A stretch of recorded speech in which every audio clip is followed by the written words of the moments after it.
हैं सगुन विचारधारा के संत जो बहुत फेमस थे।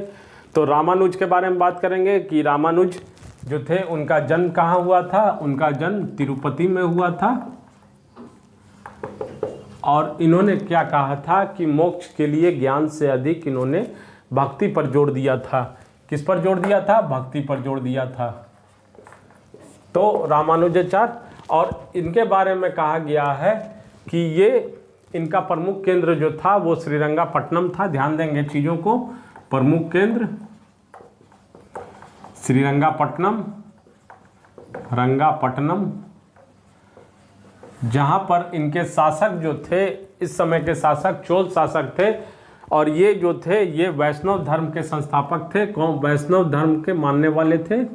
वैष्णव धर्म के मानने वाले थे और इनके जो समय के जो शासक थे दक्षिण भारत में वो चोल शासक थे और चोल शासक जो थे वो शिव के उपासक थे। तो जिस कारण से इनका मतभेद हो गया और वो फिर इनको छोड़ के वहाँ से जाना पड़ा, जिसके बाद इन्होंने होयसल के दरबार में इन्होंने शरण ली। ठीक है। अब दूसरा बात करेंगे माधवाचार्य। माधवाचार्य का उपाधि पूर्ण प्रज्ञ और आनंद तीर्थ इनकी उपाधि थी। आनंद तीर्थ इनकी उपाधि थी। माधवाचार्य ये कृष्ण भक्ति पर विशेष बल दिया। इन्होंने कृष्ण भक्ति पर विशेष बल दिया। भक्ति पर विशेष बल। ठीक है, याद रखेंगे। प्रश्न इसी तरह से आता है, पूछा जाएगा कि उपाधि पूर्ण प्रज्ञ या आनंद तीर्थ किसे कहा गया? तो माधवाचार्य को। अब वल्लभाचार्य के बारे में बात करेंगे कि ये वैष्णव मत के उपासक थे वल्लभाचार्य। अब आगे बात करेंगे रामानंद। ये बहुत ही इंपॉर्टेंट पॉइंट है रामानंद। देखेंगे रामानंद को ही कहा गया है कि दक्षिण भारत से भक्ति आंदोलन को उत्तर भारत में लाने का तथा प्रचार प्रसार करने का श्रेय किसे जाता है? रामानंद को। बहुत इंपॉर्टेंट क्वेश्चन बनेगा ये रामानंद से। तो भक्ति आंदोलन का दक्षिण भारत में, क्योंकि शुरुआत तो दक्षिण भारत में हुई थी और उसको उत्तर भारत में लाने का श्रेय किसे जाता है? रामानंद को जाता है। ध्यान देंगे, दक्षिण भारत से उत्तर भारत भक्ति आंदोलन, और यही लाने के श्रेय के वजह से इन्हें क्या कहा गया? सेतु कहा गया। क्या कहा गया? रामानंद को सेतु कहा गया। और इन्होंने एकेश्वर मतलब एक ईश्वरवाद में इनका मत था और ये राम के उपासक थे। सर्वप्रथम देखिएगा रामानंद के बारे में कि सर्वप्रथम हिंदी में उपदेश जो दिए थे वो रामानंद ने ही दिया था। हिंदी में उपदेश रामानंद ने ही दिया था। इन्होंने जाति पाति का भेदभाव मिटाकर सभी लोगों को भक्ति आंदोलन से जोड़ा था। इनके 12 शिष्य थे। इनके शिष्य 12 थे जो जात पात से का भेदभाव मिटाया। और प्रमुख शिष्य कौन कौन से थे? ध्यान दीजिएगा। कबीर, दूसरा सेना, तीसरा रैदास, चौथा पीपा, पांचवा पीपा, कबीर, सेना, रैदास, पीपा इत्यादि। ठीक है। और एक और ध्यान देंगे, धन्ना। अब इनकी जाति को समझिएगा। कबीर एक जुलाहत है। सेना एक नाई, रैदास चमार जाति, पीपा राजपूत और धन्ना जाट। तो रामानंद का रोल जो था ये भक्ति आंदोलन में काफ़ी इम्पोर्टेंट है, पॉइंट है, रामानंद से बनता है, इसको ध्यान देना है। सूरदास जो थे वो अकबर और जहांगीर के समकालीन थे और इन्होंने ब्रज भाषा में 3 की रचनाएं की हैं, सुरसावली, साहित्य लहरी और सुरसागर। कौन कौन? मैं लिख देता हूँ। सुरसागर, सुरसावली और साहित्य लहरी।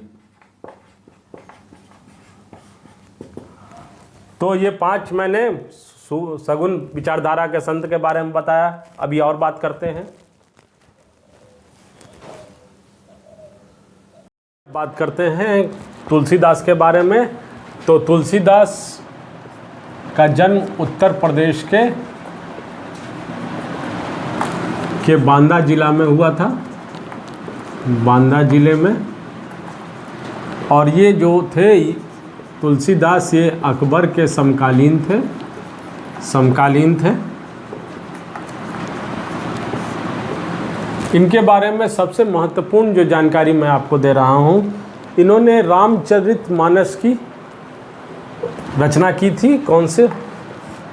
रामचरितमानस की रचना की थी। और कौन सी भाषा में की थी, ये ध्यान दीजिएगा, ये बहुत इम्पोर्टेंट है। ये अवधी भाषा में। कौन सी भाषा में? अवधी भाषा में इन्होंने रचना की थी रामचरितमानस का। अब बात करेंगे मीराबाई के बारे में। तो मीराबाई का जन्म हुआ था मेड़ात रियासत के कुड़की गांव में।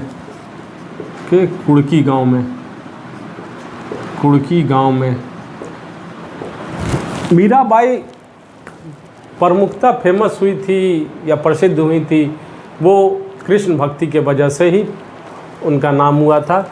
और उनका विवाह जो हुआ था, वो राणा सांगा का पुत्र भोजराज से हुआ था। परंतु भोजराज की मृत्यु शीघ्र हो गई, जिसके कारण से मीराबाई का जो रुख था वो कृष्ण भक्ति में ही लीन हो गया। और ये सिसोदिया वंश की थी, याद रखेंगे, सिसोदिया वंश की। अब आइए बात करते हैं निम्बार्क के बारे में।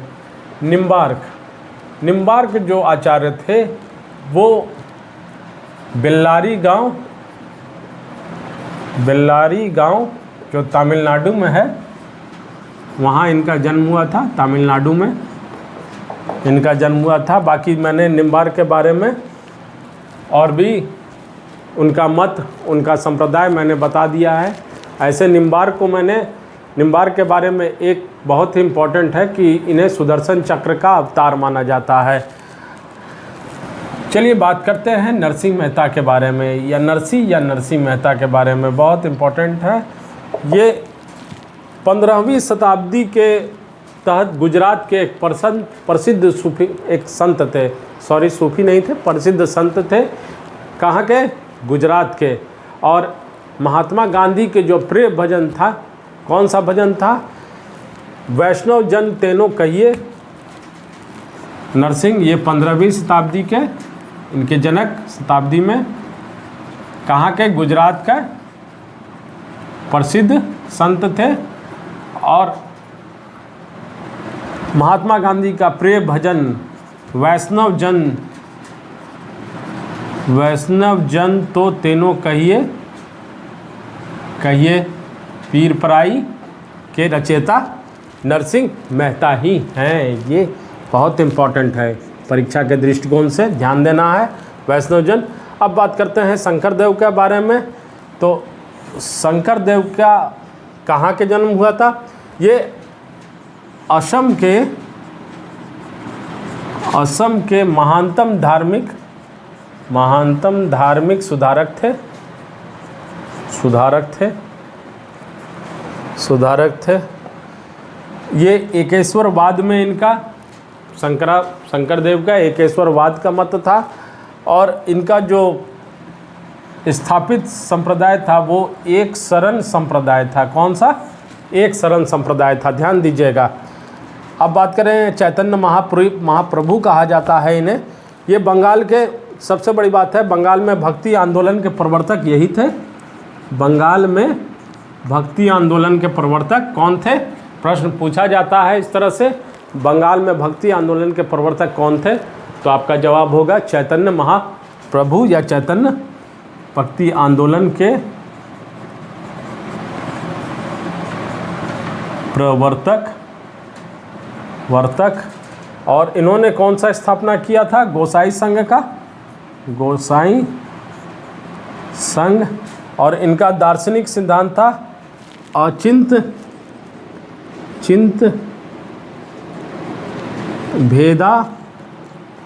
भेदवाद। तो ये इम्पोर्टेंट है परीक्षा के दृष्टिकोण से, मैंने आपको अभी चैतन्य तक बताया है। अब बात करते हैं इसके आगे 12।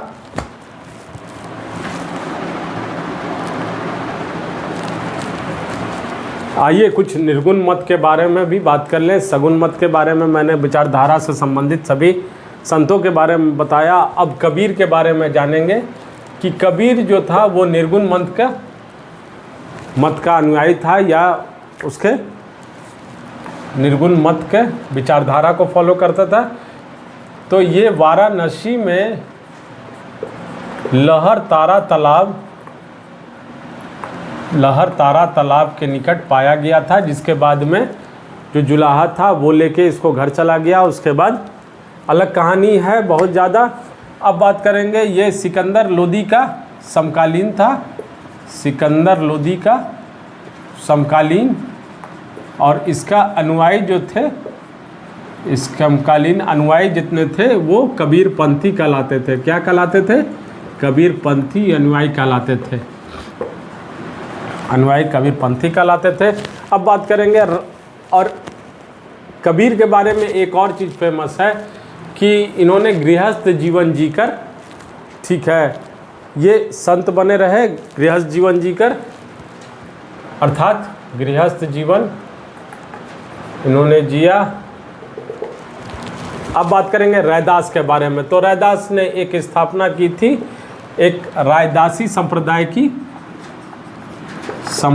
के, और ये भी निर्गुण मत के को मानने वाले में से थे। रैदास, धन्ना, ये भी निर्गुण मत के विचारधारा मानने वाले लोग थे, निर्गुण मत के विचारधारा मानने वाले थे। तो ये निर्गुण मत के कुछ कमी थे, फिर भी इनका नाम है। तो अब बात करेंगे गुरु नानक। ये कैसे, इनका जन्म जो हुआ वो अविभाजित पंजाब के तलवंडी में हुआ, जो आज के ननकाना साहिब से प्रसिद्ध है। कब हुआ? 1469 में। कहाँ? तलवंडी में। तलवंडी जो अब ननकाना साहब से प्रसिद्ध है, साहिब से प्रसिद्ध है।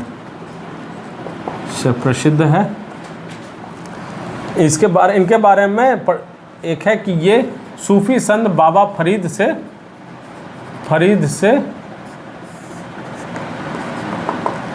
प्रेरित थे, बाबा फरीद से प्रेरित थे। इनका उपदेश गुरु ग्रंथ साहिब में संकलित है, गुरु ग्रंथ साहिब में संकलित है। और इनकी मृत्यु जो हुई थी वो करतारपुर में हुई थी।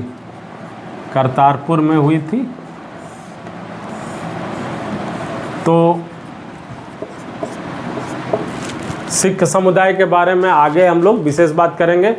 तो आपने देखा कि किस तरह से पूरा भक्ति आंदोलन में सगुण, निर्गुण, अलावार, नैनार, अलग अलग मत, अलग अलग संत, जैसे निम्बार्क, माधवाचार्य, रामानुजाचार्य, ये सब प्रमुख संत हुआ, शंकराचार्य, ये सब बहुत प्रमुख संत थे। और उनके द्वारा सगुण मत के जो फॉलोअर थे उनका कहाँ जन्म हुआ। तो मैंने एक आपको संक्षेप में सारा विवरण दिया है, जो ऑब्जेक्टिव या प्रारंभिक परीक्षाओं के लिए बहुत ही महत्वपूर्ण है। तो अगर आपको वीडियो पसंद पड़ा होगा तो लाइक और सब्सक्राइब करें। साथ ही साथ डिस्क्रिप्शन बॉक्स में मैंने इसका मल्टीपल चॉइस क्वेश्चन 30 प्रश्नों का मैंने मल्टीपल चॉइस क्वेश्चन बनाया है, जो बहुत इम्पॉर्टेंट है और आपको कहीं नहीं मिलेगा, तो उसको आप बना सकते हैं। और अंत में आपका सपोर्ट, एक आपका छोटा सा योगदान, लाइक और सब्सक्राइब करें।